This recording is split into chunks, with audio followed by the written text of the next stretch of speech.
So Radio Winchcombe today, I'm joined by the one and only Mr. John Sargent. Hello. Hello. How are you? Nice to see you, one and only. You know, I think there are lots of people like me, but they don't get the coverage. That's the trouble. Now, first of all, you've been in Cheltenham a few times, haven't you? I have, yes. Now, they used to be connected with books that I wrote. I wrote a couple of books and I would come here, frankly, to try and sell the books or encourage them. But now they said, oh, let's not bother with that, come anyway. So I'm delighted to be here. But I perform with an old friend of mine, Peter Hennessy, Lord Hennessy, who is a really proper political historian. So it means that if I'm with him, and if I say something about something that's happened in the past, and he doesn't object, people will then assume it's true, so it's nice to work with a real historian, and for people to realise, actually we're talking sensibly about British politics. And what can people expect from your set today? I hope what they will do is they'll realise that, you know, politics is fascinating as long as you don't get too worked up about it. Yeah. I mean, people do, don't they? They get people really... and obviously the division at the moment over Brexit is sending some people into a kind of frenzy. Well, that isn't the politics that I particularly enjoy. So I'm trying to say, no, it's not the end of the world, or they're doing this because of that. Because that's the type of politics that interests me, rather than someone saying, yes, but sort of in a sense, are you a true believer or not? Yeah. Well, to me, it's not a religion. It's much more a subject which fascinates me, and I'm trying to get other people interested in it. And I've got to say, for me, an upcoming presenter, you are a broadcasting powerhouse. I don't know how you take those kind of compliments, but you are. You've done it for years, and I'd love to know, where did that passion come from for you? Was there a moment in your life when you realised, I wanted to pursue this as my career? I think, I don't know, it starts with most people, it starts when they're young, and they're then put into plays, or they're forced to speak at some school event, and they then realise, usually, that actually, although they're extremely nervous about it and it's very embarrassing, they're rather good at it. And their nerves and their embarrassment helps them rather than hinders them. And people think, gosh, I didn't expect you, aged 9 or 10 or something, to be as good as that. Well, that gets to you, and you then think, well, I think I can do it. But to think you can do it without being nervous about it is obviously a mistake. You're bound to be nervous.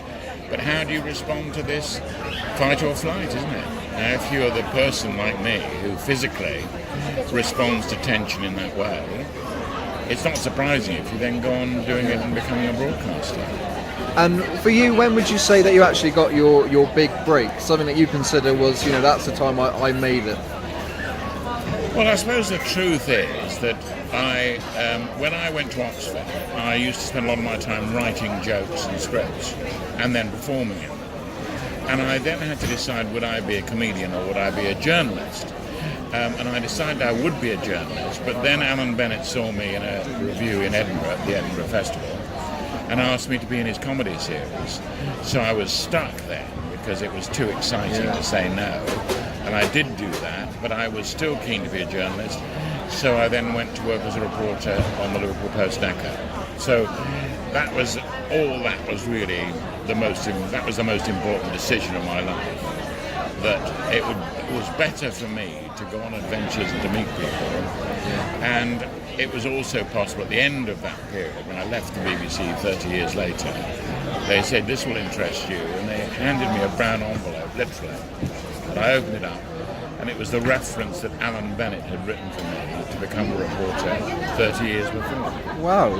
And I said, well, that's terrific. And they said, you can have it, John, it's only a copy. Because, of course, the real reference is still in the BBC archive. That's incredible. And for you, because like in everything, whether it's music, acting, things change dramatically over the years. But in your opinion, what's the main difference between being a journalist when you were at the prime and modern day? What do you think the biggest change is with journalism and broadcasting? Well, the biggest change, obviously, from my point of view, I went to Vietnam as a reporter. We had one radio circuit every week. Yeah. So the idea that you'd be able to pick up some small instrument or download onto Wi-Fi and you'd have it in perfect quality from a place like Vietnam, that's the enormous difference. And it means that journalism is much more exciting, much more international. We did have terrific problems with just the technical side of it. And many of those problems have been solved. With technology is one of the key things.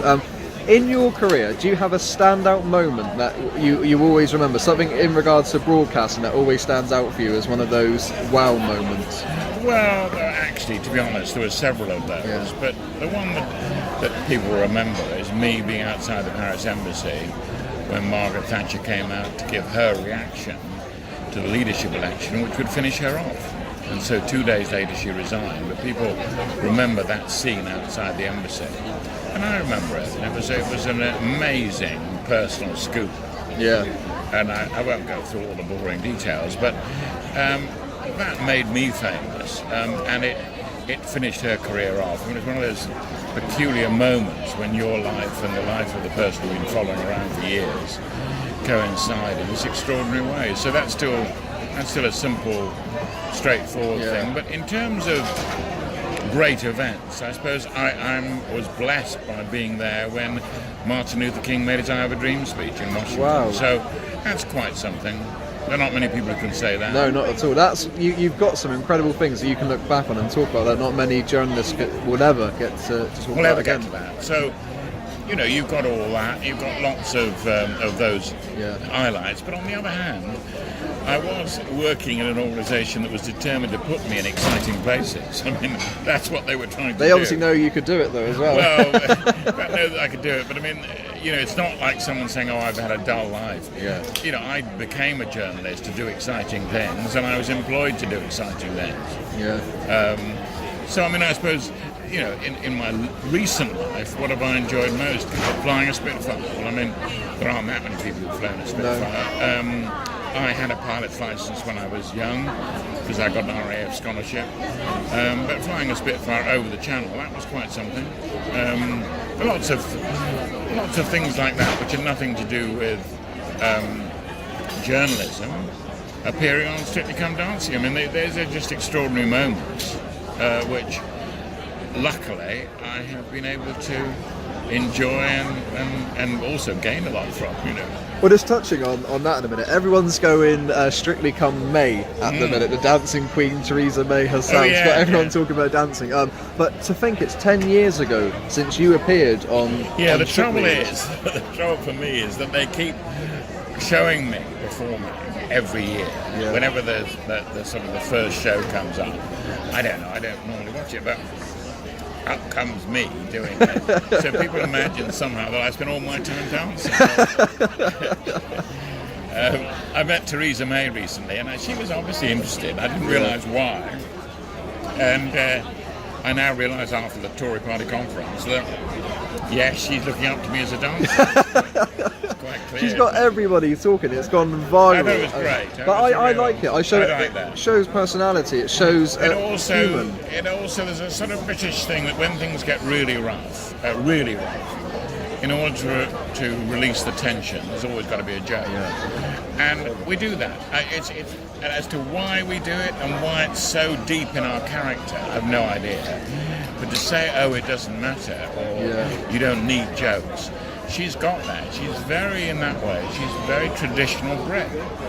And like the Queen appearing with James Bond. That was brilliant. At the start of the Olympics. But there is something in British life, isn't it? Most peculiar. Yeah. No other European leader would do what she did, would they? We can just turn it around. Merkel or Emmanuel Macron. You can't imagine him dancing. Not a chance. But I mean, with us, not only did people like it, they thought it was great. Yeah. It would have done her a power of good. Does it mean she can't be serious? No, of course it doesn't. But it was a neat trick, wasn't it? Yeah, it showed a different side. And it was just, and of course it's quite clear she likes dancing. She's not half bad. Yeah.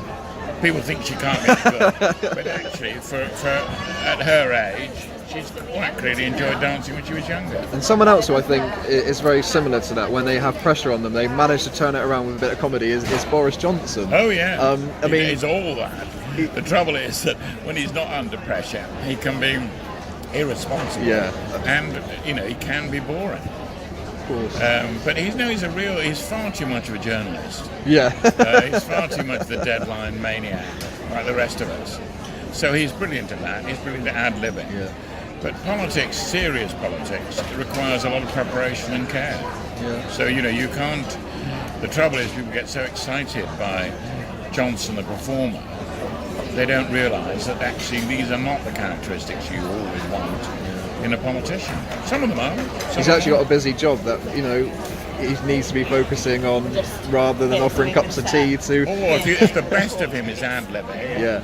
If the best of him is thinking of crazy metaphors and all the rest of it, and they are brilliant. I mean, don't get me wrong. He's an absolutely, stunningly effective journalist and broadcaster from that point of view.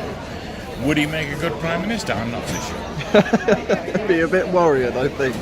Definitely.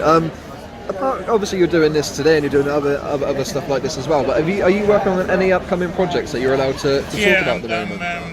I've just done a sailing programme with Michael Burke, so it's taken us 4 weeks of filming, and we've been sailing from Lowestoft to Falmouth in a 55-foot pilot cutter, or anyway, it looks like that. It looks like a traditional pilot cutter. It was actually built not very long ago.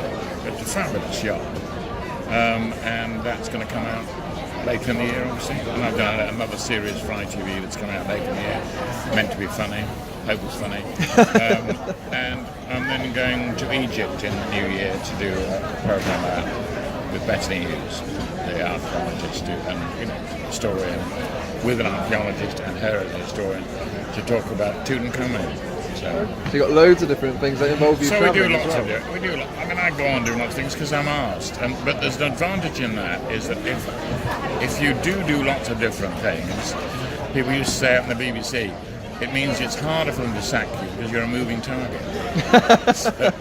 so it's part. There'll be some patron somewhere that will want me to do something. Yeah. And that's one of the reasons why you can have a long career. Because somebody may dislike you, but somebody may think, we've not seen him for some time. So that's obviously what you're trying to encourage. Because I'm happier when I'm working than if I'm not working.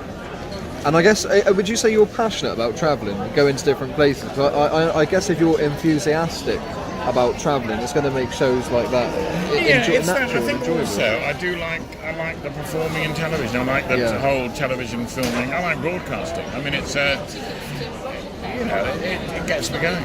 Yeah. And it's more interesting than other things. It's more interesting than staying at home. I mean, I like being at home and so on for other things, but when you get the sort of the excitement and the theatricality of it, and the presence and the, what do you think of the script? What do you think about the interview? What about that? How can you turn something that's fairly dull into something that's fairly exciting? They're all things that I've spent my life doing. Yeah. And I want to go on doing them. Well, John, thank you so much for joining us. It's been an absolute pleasure, especially for me up and coming to listen to your stories and everything that you've done. Thank you very much. Thank you. Very nice.